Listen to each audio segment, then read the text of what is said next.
কর্ম হলে ঝামেলা মুক্ত ধন্য হয় যে জীবন, কাজে বাড়ে মনোযোগ আর উৎপাদন বাড়ে তেমন। কর্ম হলে ঝামেলা মুক্ত ধন্য হয় যে জীবন, কাজে বাড়ে মনোযোগ আর উৎপাদন বাড়ে তেমন।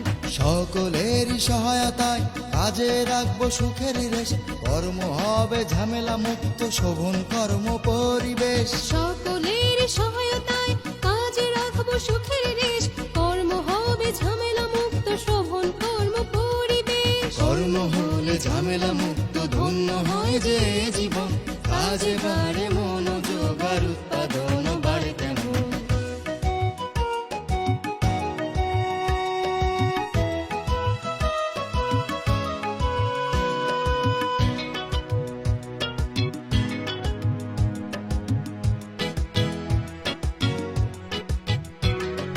মানুষে মানুষ, নারী পুরুষ, নাই যে কোনো ব্যবধান, ন্যায্য শ্রম